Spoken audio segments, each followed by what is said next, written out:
अभी तक आप सबने सुना कि दीक्षा तने को खुद से दूर धक्का देकर उससे कहती है, तुम होते कौन हो मुझसे ये सवाल करने वाले। अब आगे दीक्षा कहती है कि वो लड़का कौन था, क्या उसने मेरा हाथ पकड़ा, क्यों मैंने उसके होठों को छुआ, क्यों बताऊं मैं तुम्हें, हो कौन तुम मेरे, हाँ क्या रिश्ता है तुम्हारा मुझसे, बोलो किस हक से पूछ रहे हो तुम मुझसे। दीक्षा रोते हुए जो उसके मन में अभी आ रहा था वो सब बोले जा रही थी। तने को बिल्कुल भी अंदाजा नहीं था कि दीक्षा उससे ऐसी बातें करेगी और उनके बीच रिश्ता क्या है तक पूछ लेगी। तने भी अब तक दीक्षा की सारी बातें सुन गुस्से से भर जाता है। तने आग के दीक्षा को कसकर पकड़कर कहता है, प्यार करता हूँ मैं तुमसे अकड़ू लड़की, नहीं देख सकता तुम्हें किसी और के साथ, सोच भी नहीं सकता तुम्हारे साथ रहते रहते लड़ते झगड़ते कब तुमसे प्यार करने लगा पता ही नहीं चला। प्यार करते हो मुझसे लेकिन भरोसा रत्ती भर भी नहीं करते। पूछ रहे थे ना कौन था वो लड़का, क्यों पकड़ा था उसने मेरा हाथ, क्यों मैंने उसके होठों को छुआ, तो जहाँ तुम्हें मेरे साथ होना चाहिए था तब वो था मेरे साथ। जब तुम्हें मुझे उस रोनित से बचाना चाहिए था तब उसने मुझे बचाया। उसने मार खाया था उस रोनित से, मुझे बचाने के लिए मार खाने से उसके होठों से खून निकल रहा था, इसलिए मैंने उसके होठों को छुआ था। उसके बहते खून को पोंछने के लिए उस टाइम क्यों नहीं थे तने तुम मेरे साथ। दीक्षा रोते हुए बोलती है और रोते हुए ही नीचे बैठ जाती है। तने क्या हुआ है, किसने क्या किया है तुम्हारे साथ, बोलो दीक्षा, मैं उसे छोड़ूंगा नहीं। दीक्षा सिर उठाकर तने को देखती है और फिर खड़े होकर अपने चेस्ट पर अपनी उंगली रखकर तने से कहती है, यहाँ छुआ था उस रोनित ने, तब उस लड़के ने मुझे रोनित से बचाया था। तने दीक्षा की उंगली उसके चेस्ट पर देख अपनी आंखें भींच लेता है, फिर दीक्षा के हाथों को पकड़कर उसे खींचकर कसकर अपने गले से लगा लेता है। दीक्षा भी तने से पूरी तरह से सिमट जाती है। दीक्षा रोते हुए ही तने के गले से लगे हुए कहती है, तुम क्यों नहीं थे तने मेरे साथ, तुम्हें पता है जब उसने मुझे छुआ था तो मुझे कितना गंदा लगा था, तुम सोच भी नहीं सकते तने। सुबह सुबह कर रो रही थी। तने गुस्से से ज्वालामुखी की तरह बस फटने ही वाला था। तने का एक हाथ कसकर दीक्षा को उसके कमर से थामा हुआ था तो उसका दूसरा हाथ दीक्षा के बाल को सहला रहा था, लेकिन उसके अंदर रोनित को मारने की जो आग जल रही थी दीक्षा वो सोच भी नहीं सकती थी। तेज क्लासरूम के बाहर खड़ा ग्लास विंडो से ये सब देख और सुन रहा था। उसे भी दीक्षा की बात सुन रोनित पर बहुत गुस्सा आ रहा था। तने दीक्षा को खुद से अलग करने की कोशिश करता क्योंकि अब उसे रोनित को मारे बगैर रहा नहीं जा रहा था। उसकी जान लेना चाहता था पर दीक्षा ने उसे इतने जोर से पकड़ कर रखा था कि तने दीक्षा को खुद से दूर नहीं कर पा रहा था।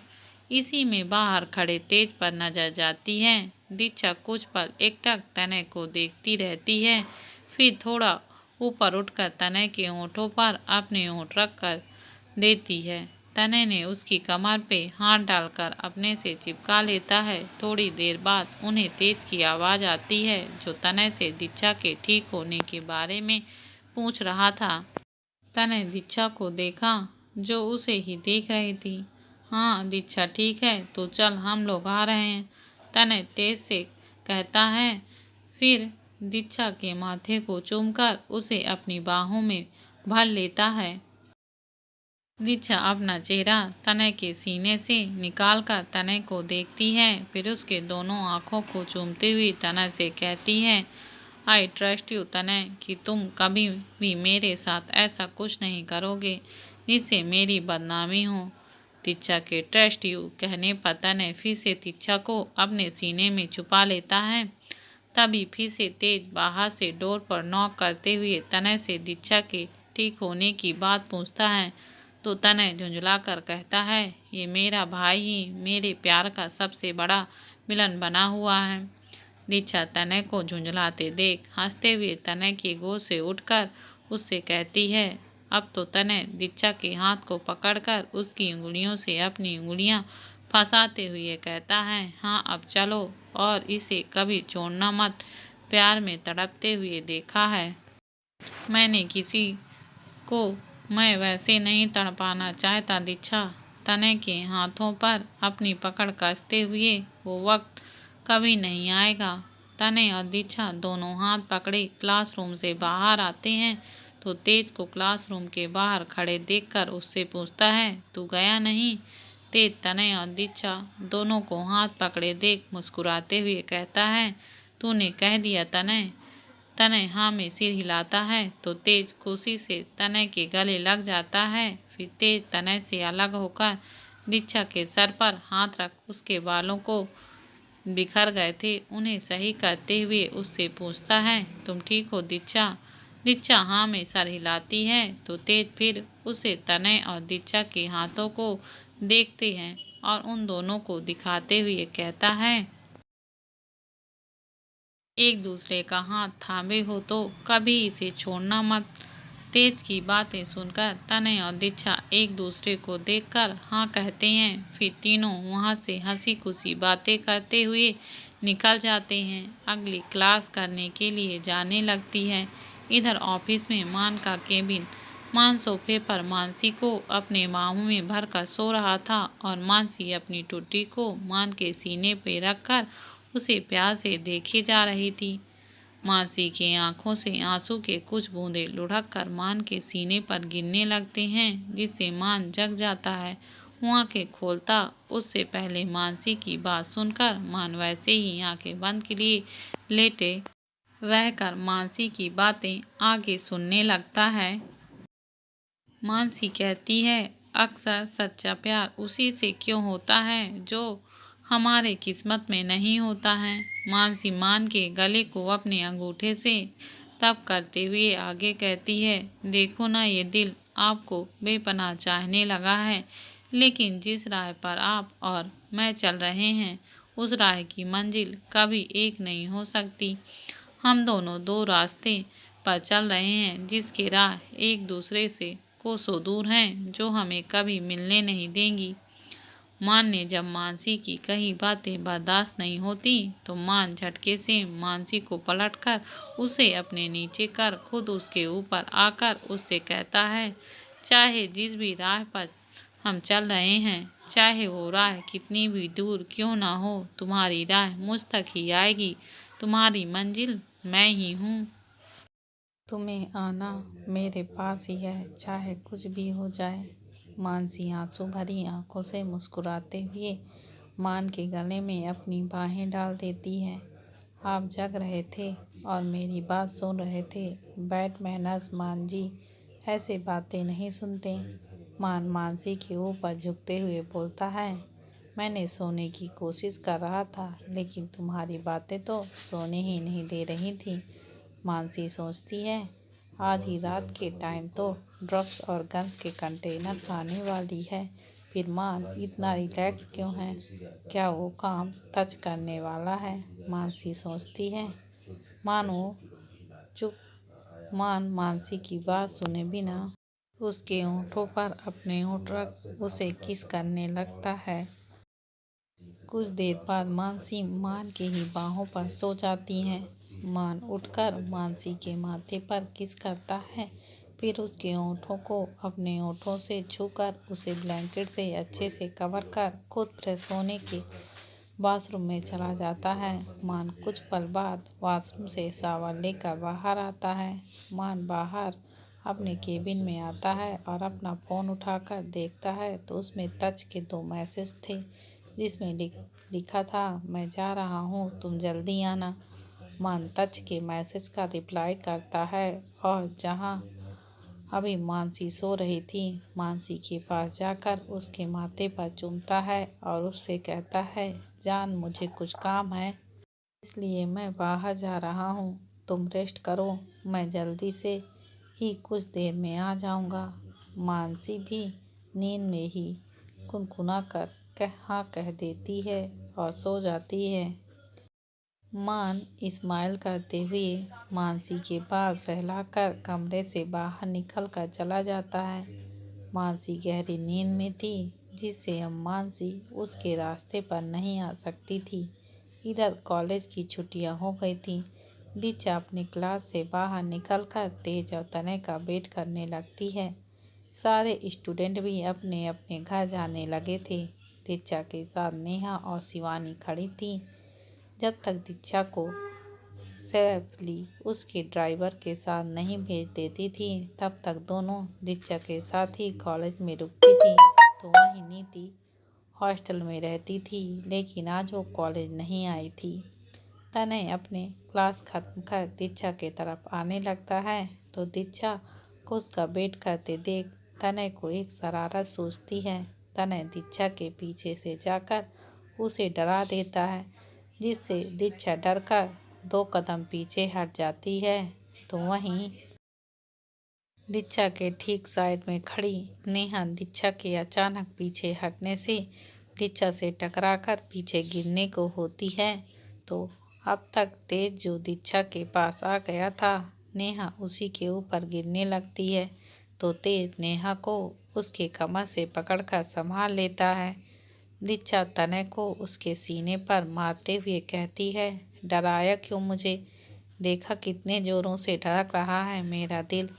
दीक्षा तनय का हाथ अपने दिल के पास रखकर उसे बताती है, लेकिन तनय का ध्यान तो दीक्षा के पीछे चल रहे सीन पर चली जाती है। वो तो आंखें फाड़ उस ओर ही देख रहा था। शिवानी जो दोनों का ये सीन देख रही थी, वो नेहा के फोन पर कॉल कर देती है, जिसकी क्या देख रहे हो, उस ओर मेरी ओर देखो।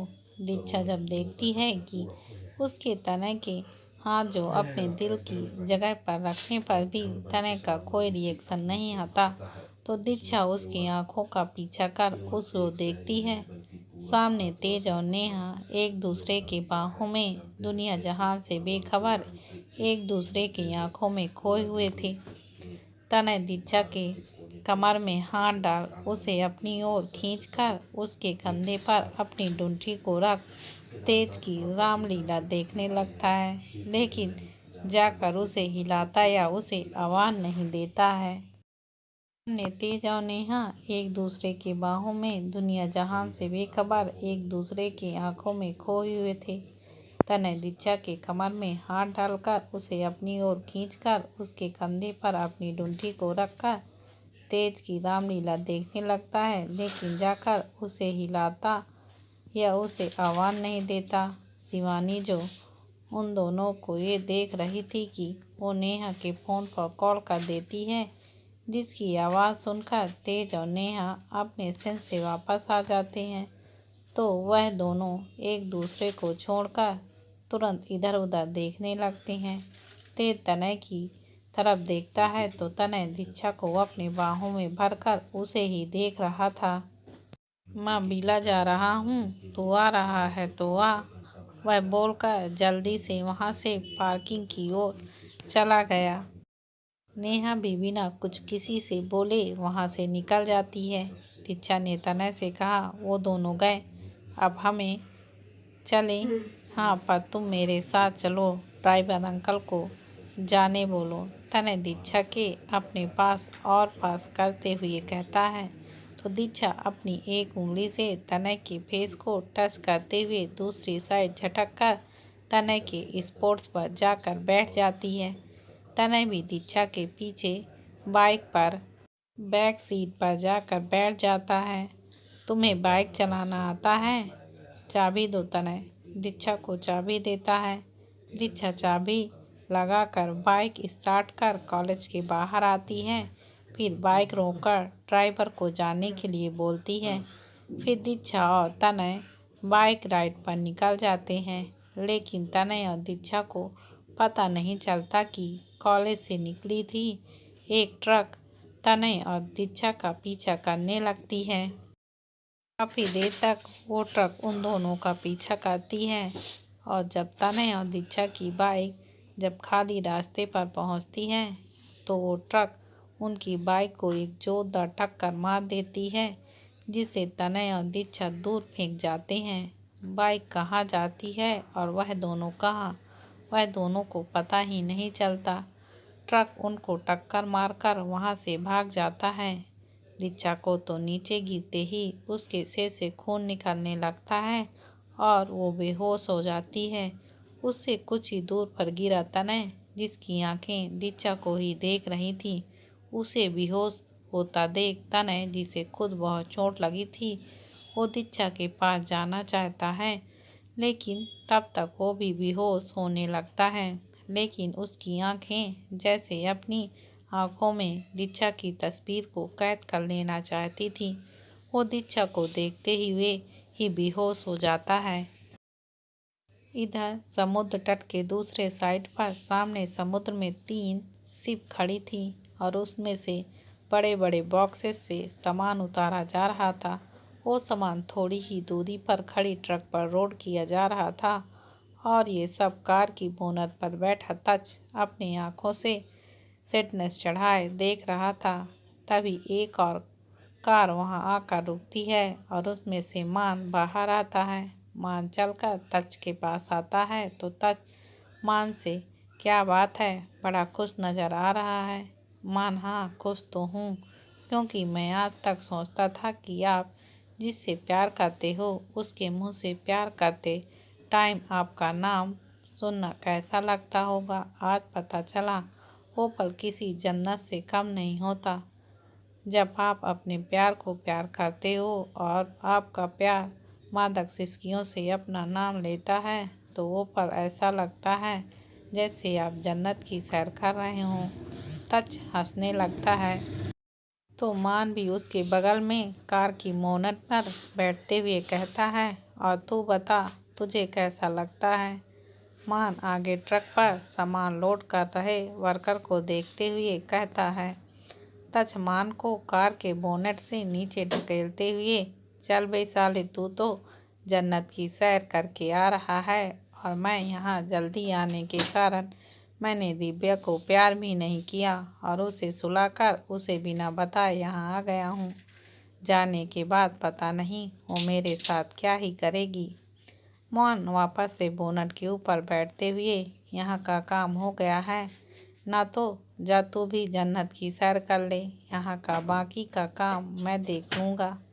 तच मान के हाथ से उसकी कार की चाबी लेते हुए, संभाल लेना, बोल कर जाने लगता है।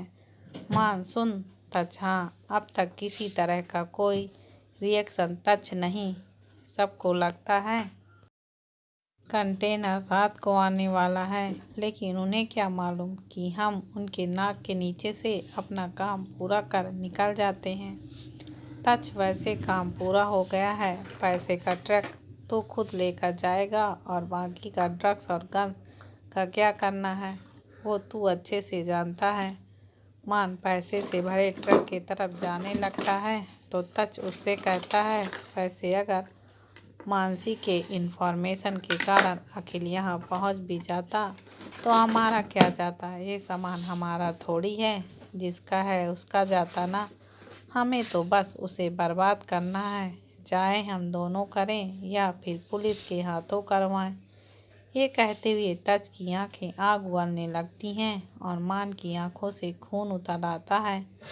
मान अपने दांत पीसते हुए कहता है, कालू, अब तू पहले बर्बाद होगा, फिर मैं तुझे कुत्ते की मौत मारूंगा तो इस धुन को कोसेगा जिस दिन तूने मुझे एक छोटा बच्चा समझकर जिंदा छोड़ दिया था। तच कार स्टार्ट कर वहां से निकल जाता है और मान भी पैसे से भरा ट्रक लेकर वहां से चला जाता है।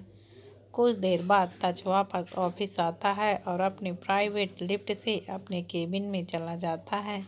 फिर अपने सीक्रेट रूम में दिव्या को देखने जाता है, जिसे वो सोता हुआ छोड़ कर गया था। तच जब रूम में पहुंचता है और दिव्या को देखता है तो हैरान रह जाता है, क्योंकि दिव्या नींद की हालत में किसी का नाम लेते हुए छटपटा रही थी। तच परेशान होते हुए भागकर दिव्या के पास आता है और उसे नींद से जगाने की कोशिश करने लगता है, लेकिन दिव्या जैसी बेहोशी की हालत में थी, वह आंखें खोल ही नहीं रही थी। दिव्या सोते हुए नींद में बेड पर अपने हाथ पैर मारते हुए छटपटा रही थी और कुछ कुछ बड़बड़ा रही थी। दिव्या जो बड़बड़ा रही थी वो कुछ ऐसा था, छोड़ छोड़ दो, माँ पापा को छोड़ दो, नीतू दीदी को मार दिया, डैडा माँ पापा को बचाओ, ये लोग इन्हें भी मार देंगे, उन्होंने नीतू दीदी को भी मार दिया है। तेज को ये तो समझ आ रहा था कि माँ पापा कौन है, लेकिन उसे पता नहीं चल रहा था कि दिव्या किस नीतू दी की बात कर रही है, क्योंकि तच ने कभी भी सुहाना से किसी नीतू दीदी के बारे में कुछ नहीं सुना था। दिव्या को उसकी नींद से जगाने की बहुत कोशिश करता है, लेकिन उसका कोई फायदा नहीं होता। दिव्या का पूरा बदन पसीने से तरबतर होता जा रहा था। दिव्या वैसे ही बड़बड़ाते हुए झटपटा रही थी। तच कुछ भी करके दिव्या को उसकी नींद से जगा नहीं पा रहा था। तो तच दिव्या के बगल में लेटकर उसे अपने गले से लगाकर उसे शांत कराने की कोशिश करता है, लेकिन इसका भी कोई असर नहीं होता। तो तच दिव्या को अपने गोद में उठाकर बाथरूम में लेकर चला जाता है और दिव्या को अपने गोद में उठा ही शावर ऑन कर उसके नीचे खड़ा हो जाता है। जैसे दिव्या के ऊपर शावर का ठंडा पानी गिरता है तो दिव्या बिल्कुल शांत हो जाती है और कसकर तच की बाहों को पकड़ लेती है, लेकिन अभी भी दिव्या ने अपनी आंखें नहीं खोली थी। तच दिव्या के गाल का थपथपाकर उसे उठाने की कोशिश करता है। तो इस बार दिव्या धीरे धीरे अपनी आंखें खोलने लगती है और सामने तच को देखकर उसके सीने में मुंह छुपाकर रोने लगती है। तच दिव्या को चुप कराने की कोशिश करता है, लेकिन जब दिव्या चुप नहीं होती तो तच दिव्या को सीधे खड़ा करके उसके होठों पर किस करने लगता है। थोड़ी देर बाद दिव्या शांत हो जाती है तो तच उसे वॉशरूम से लेकर उसके कपड़े चेंज करवाता है और खुद भी चेंज करता है। तब दिव्या कहती है, मुझे दीक्षा से बात करनी है। तच स्माइल करते हुए, ठीक है चलो बात कर लो। दिव्या अपना फ़ोन उठाकर दीक्षा का नंबर डायल कर उसका फ़ोन रिसीव करने का वेट करने लगती है, लेकिन दिव्या के फेशियल एक्सप्रेशन देख तच उससे पूछता है, क्या हुआ? दिव्या, पता नहीं, दीक्षा का फ़ोन नहीं लग रहा है, आउट ऑफ नेटवर्क बता रहा है। ठीक है तुम रेस्ट करो, मैं देखता हूँ, कहकर तच अपने केबिन में वापस आ जाता है और अपने फ़ोन से दीक्षा के नंबर पर ट्राई करने लगता है। इधर अब तक हल्की हल्की शाम होने लगी थी। 2 से 3 घंटे होने चले थे, लेकिन तक किसी ने भी तनय की मदद नहीं की थी। जो भी उस सुनसान सड़क से गुजर रहा था, तनय को देखकर उसे लग रहा था कि तनय कोई ठग है जो उन्हें लूटने के लिए ऐसे रास्ते के बीच बड़ा नाटक कर रहा है। इसलिए कोई भी तनय की मदद करने के लिए आगे नहीं आता है और सब तनय को वैसे ही पड़े हुए देखते हुए पार होते जाते हैं।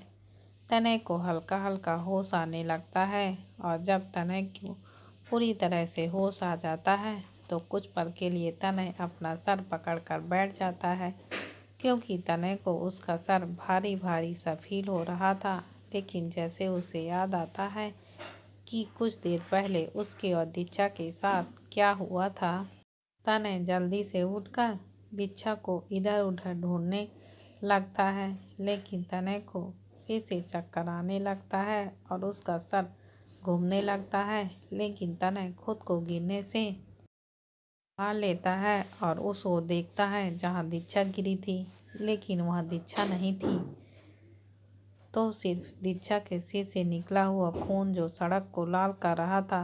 तनय इधर उधर देखता है, लेकिन दीक्षा उसे कहीं भी दिखाई नहीं देती है।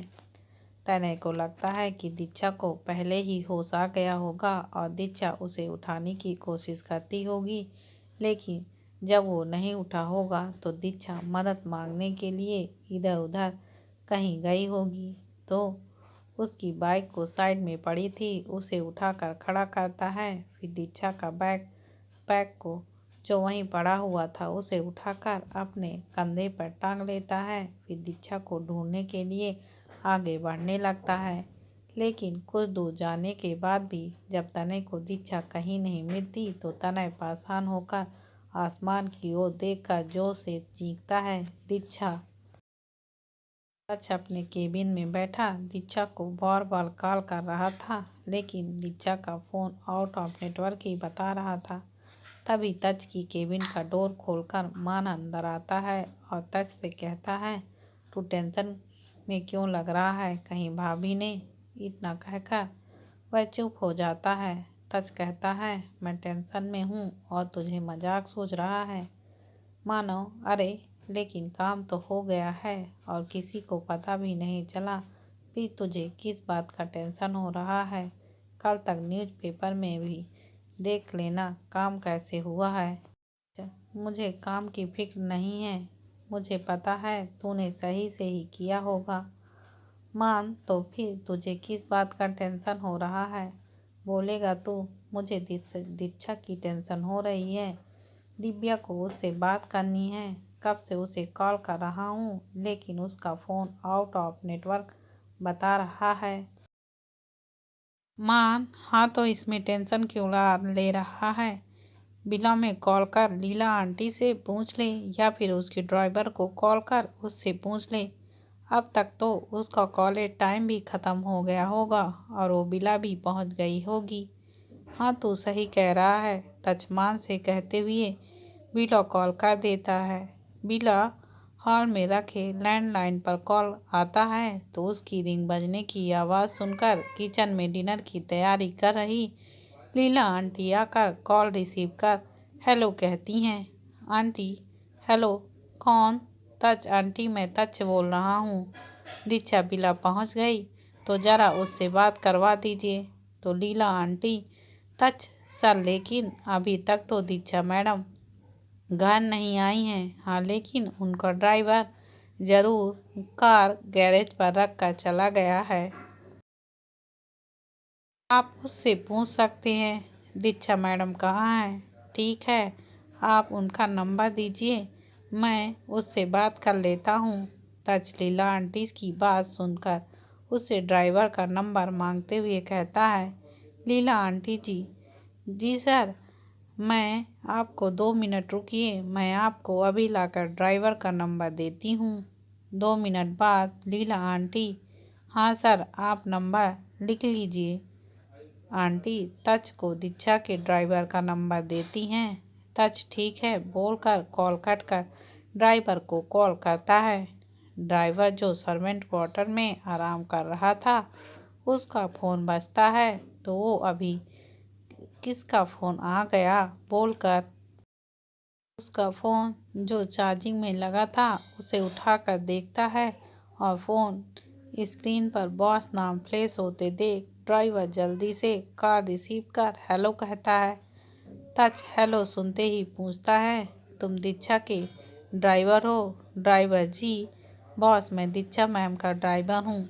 तच तो दीक्षा कहाँ है तुम्हें पता होगा। ड्राइवर जी बॉस, तच कहाँ है दीक्षा? ड्राइवर बॉस, दीक्षा मैडम तो छोटे सर के साथ बाहर गई थी, उनके साथ होंगी। उन्होंने मुझे वापस जाने के लिए कहा था, इसलिए मुझे आना पड़ा। तच ठीक है कहकर कॉल काट देता है। तच कॉल कट कर अपने फ़ोन में तनय का नंबर डायल करने लगता है तो उसे देखते हुए मान उससे पूछता है, अब किसको कॉल कर रहा है? तच तनय को। मान ने कहा, तनय को क्यों कर रहा है? तच ने कहा, ड्राइवर ने कहा है कि दीक्षा तनय के साथ है, इसलिए। ठीक है, तू तनय को बात कर, मैं चला अपनी जान के पास, देखूं तो अभी तक सो रही है या जग गई है। कहते हुए मान तच के केबिन से निकल कर चला जाता है। तच तनय को कॉल करने लगता है, लेकिन बार बार तनय को कॉल करने पर भी तच को सिर्फ तनय की तरफ से एक ही आवाज़ सुनाई देती है, जो मशीनरी आवाज़ थी। आप जिस व्यक्ति से संपर्क करना चाहते हैं वो अभी स्विच ऑफ है, कृपा करके कुछ देर बाद फिर से प्रयास करें। तच फ़ोन कॉल कट करके अपने रूम में चला जाता है, जहां अभी तक दिव्या वहीं बैठी थी। तच के आते ही दिव्या ने कहा, दीक्षा का फ़ोन लग गया। उससे बात हुई। नहीं, उसका फ़ोन अभी आउट ऑफ कवरेज बता रहा है। लेकिन तुम टेंशन मत लो, दीक्षा अभी तनय के साथ है। कुछ देर में हम विला पहुंच जाएंगे, तब तुम दीक्षा से बात कर लेना। फिर दिव्या को अपने गोद में उठा लेता है। फिर रूम से निकलकर केबिन में आता है और डेस्क पर रखा टैब उठाकर दिव्या को पकड़ने के लिए देता है। फिर अपने केबिन से निकलकर जाने लगता है। अभी तक ऑफिस टाइम खत्म हो गए थे, इसलिए तक्ष और दिव्या को देखने वाला ऑफिस में कोई नहीं था। मान अपने केबिन में आता है और सीधा रूम में जाकर देखता है तो मानसी अभी तक वैसी ही सो रही थी जैसे मान उसे सुला कर गया था।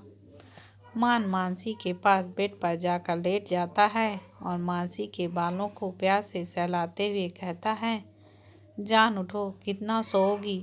तुम दोपहर से सो रही हो, तुम्हें भूख नहीं लगी है क्या? चलो उठो, हम विला चलते हैं, फिर तुम कुछ खा लेना, उसके बाद सोती रहना। मानसी मान के उसके बाल सहलाने से अपनी आंखें खोल उसे देखते हुए कहती है, गुड मॉर्निंग। मान मानसी के सिर पर किस करते हुए कहता है, मॉर्निंग नहीं हुई है जान, अभी नाइट हो रही है। तुम उठो, हमें विला जाना चाहिए। कहते हुए मान बेड से उठ जाता है तो मानसी मान की तरफ अपने हाथ बढ़ा देती है, जैसे कह रही हो कि तुम मुझे उठा कर ले चलो। तो मान वापस मानसी के पास आता है। फिर मानसी को अपने गोद में उठाकर ही ऑफिस से बाहर जाने लगता है। और इधर तनय को खुद बहुत चोट लगी थी, फिर भी वो दीक्षा दीक्षा पुकारते हुए इधर उधर उसे ढूंढ रहा था, लेकिन दीक्षा का कहीं भी कुछ पता नहीं चल रहा था। तनय परेशान सा एक जगह पर बैठ जाता है। उसे समझ नहीं आ रहा था कि वो क्या करे। तनय अपने पॉकेट से अपना फ़ोन निकालता है जिससे स्क्रीन टूटी हुई थी। तनय हताश होकर खुद से बोलता है, दीक्षा कहाँ हो तुम? कहाँ चली गई? एक बार तो मेरे बारे में सोचा होता कि तुम्हारा तनय तुम्हारे बिना कैसे रहेगा, क्या करेगा तुम्हारे बिना। दीक्षा प्लीज वापस आ जाओ अपने तनय के पास। तनय के आंखों के सामने दीक्षा के साथ बिताए पल घूमने लगते हैं। तनय को दीक्षा का किस करना और कहना कि वो बदला ले रही थी, डाइनिंग टेबल पर उसके पैर पर मारना और फौक दिखाकर डराना, उसके बाहों में मदहोश होना। तनय की आंखों में आंसू आ जाते हैं। वो सब याद कर तनय वहीं सड़क किनारे ही नीचे बैठकर रोने लगता है। उसे बार बार दीक्षा का बाइक को ट्रक से टकराने मरने के बाद जो दीक्षा नीचे गिर जाती है और उसके सिर से खून बहने लगता है और दीक्षा का बेहोश होना, वही सब याद आ रहा था। चोट तो तनय को भी लगी थी, लेकिन तनय को अभी अपना कोई होश नहीं था। वो तो बस फिक्र थी तो उसके प्यार, उसकी दीक्षा की कि दीक्षा आखिर कहाँ गई होगी और कहाँ है। तक्ष विला पहुंच जाता है और उसके पीछे ही मान की कार भी विला पहुंच जाती है। तक्ष, दिव्या, मान, मानसी चारों साथ में ही विला के अंदर जाते हैं और जाकर सोफे पर बैठ जाते हैं। लीला आंटी चारों के लिए पानी लाती है। चारों पानी पीते हैं। तक्ष, लीला आंटी कुछ खाने के लिए बना दीजिए। तक्ष दिव्या की तरफ देखते हुए उससे पूछता है, भूख लगी है ना? दिव्या हाँ में अपना सिर हिलाती है तो लीला आंटी किचन में चली जाती हैं और उनके लिए कुछ खाने को बनाने लगती हैं। तक्ष ने अब न जाने कितनी ही बार दीक्षा और तनय को कॉल लगा लिया था, लेकिन तनय का फ़ोन स्विच ऑफ आ रहा था और दीक्षा का फ़ोन आउट ऑफ नेटवर्क ही आ रहा था। तक्ष एक बार फिर से दीक्षा का फ़ोन ट्राई करता है और इस बार दीक्षा का फ़ोन रिंग करने लगता है तो तक्ष के पास बैठी दिव्या तक्ष को फ़ोन स्पीकर पर करने के लिए बोलती है। तो तक्ष, जिसका मन कुछ गलत होने के लिए ही डर रहा था, उसे मजबूरी में दिव्या के कहने पर फ़ोन स्पीकर पर करना पड़ता है। तभी दीक्षा के बैकपैक से फ़ोन के रिंगटोन की आवाज़ आती है तो तनय जल्दी से दीक्षा के बैग से उसका फ़ोन बाहर निकालता है और स्क्रीन में देखता है तो उस पर किसी अननोन नंबर से कॉल आ रहा था जो एक बार कट जाता है। तनय स्क्रीन अनलॉक करने के लिए जैसे स्क्रीन जलाता है तो फिर से उसी नंबर से कॉल आने लगता है। तनय वो कॉल पिक कर लेता है और हेलो बोलता है तो फ़ोन के दूसरी साइड से टच की आवाज़ आती है। तनय, दीक्षा का फ़ोन तुम्हारे पास क्या कर रहा है? क्या तुम दोनों साथ में हो? दीक्षा को फ़ोन दो, तुम्हारी भाभी को दीक्षा से बात करनी है। दिव्या तच के हाथ से फ़ोन लेकर दीक्षा से कुछ बोलने का वेट करती है तो तनय तच की आवाज़ सुन तनय रुद्र गले में कहता है, भाई भाई। दीक्षा तच तनय की आवाज़ में घबराहट महसूस कर उससे पूछता है, तनय क्या हुआ है? दीक्षा कहाँ है? तनय की हिम्मत जिससे उसने अब तक खुद को संभाल रखा था वो अब जवाब दे देती है और तनय फूट फूट कर रोते हुए कहता है, भाई मैं और दीक्षा लॉन्ग ड्राइवर पर आए थे, हमारा एक्सीडेंट हो गया है। तनय रोते हुए सब तच को बता देता है। मैंने कहा, भाई दीक्षा मुझे कहीं नहीं मिल रही, पता नहीं कहाँ होगी, कैसी होगी। भाई उसके सिर से खून भी बह रहा था। भाई अगर दीक्षा को कुछ हुआ तो मैं भी नहीं जी पाऊंगा। भाई मैं भी मर जाऊंगा। दीक्षा का एक्सीडेंट और अब उसके लापता होने की बात सुन दिव्या के हाथ से फ़ोन छूटकर गिरने लगता है और दिव्या भी कुछ कदम लड़खड़ा कर गिरने को होती है तो मान और मानसी दिव्या को संभाल लेते हैं। तज तनय को समझाते हुए कहता है, तनय बेटा मेरी बात सुनो, तुम अभी जहाँ हो वहीं रहना, हम आ रहे हैं। दीक्षा को कुछ नहीं होगा, हम उसे ढूंढ लेंगे, ठीक है? तुम वहीं रहना, हम आ रहे हैं। दिव्या तज का कॉलर पकड़ते हुए, मुझे मेरी बहन चाहिए, मुझे मेरी दीक्षा लाकर दो, मेरा बच्चा जाने कहाँ होगी, कैसी होगी। मेरी दीक्षा लाकर दीजिए तच, मैंने सबको खो दिया है, अब किसी को खोने की हिम्मत नहीं है मुझ में। मुझे बस मेरी दीक्षा चाहिए, मेरी दीक्षा लाकर दीजिए मुझे। कहते हुए दिव्या तच के कपड़ों को पकड़े हुए नीचे उसके पैरों के पास रोते हुए बैठ जाती है। तच दिव्या के पास नीचे बैठ उसके चेहरे को थामकर उससे कहता है, दीक्षा को कुछ नहीं होगा। जिसने भी उसके साथ कुछ गलत करना चाहा तो जीते जी मैं उसे नरक दिखाऊंगा। कहकर तच उठकर वहां से जाने लगता है तो दिव्या भी उठकर उसके पीछे जाते हुए कहती है, मैं भी जाऊंगी आपके साथ। वैसे तो तच नहीं चाहता था कि दिव्या उसके साथ जाए, पर दिव्या की हालत देख तच आगे बढ़कर दिव्या का हाथ पकड़कर उसे अपने साथ ले जाता है। मान भी उसके साथ जाने लगता है लेकिन मान देखता है कि मानसी अपने जगह पर खड़ी अपने फ़ोन पर कुछ कर रही थी। तुम्हें नहीं चलना क्या? लेकिन मानसी मान की कही बातें सुनती ही नहीं है। मानसी मैं तुमसे कुछ पूछ रहा हूँ, तुम्हें नहीं चलना है? हाँ हाँ चलना है। मानसी मान के उसके फ़ोन में देखने से पहले ही स्क्रीन को लॉक कर मान के पास आकर कहती है, चलिए। मान और मानसी भी दीक्षा को ढूंढने के लिए विला से निकल जाते हैं। मानसी अपना फ़ोन स्क्रीन ऑन कर उसमें टाइप किए मैसेज को सेंड कर देती है। इधर अखिल जो एक केस के सिलसिले में अपनी टीम के साथ एक डेड बॉडी को एग्जामिन कर रहा था तभी उसके फ़ोन में मैसेज नोटिफिकेशन बजता है। अखिल अपना फ़ोन पॉकेट से निकाल कर देखता है तो उसमें एजेंट 999 का मैसेज था। अखिल अपनी टीम को एक्सक्यूज मी बोलकर साइड में आकर मैसेज ओपन करता है तो उसमें दीक्षा का एक खिलखिलाता हुआ फ़ोटो था और नीचे लिखा हुआ था, दीक्षा इसे जल्द से जल्द ढूंढो, ये लापता हो गई है और दिव्या और सुहाना की हालत खराब हो रही है इसके लापता होने से।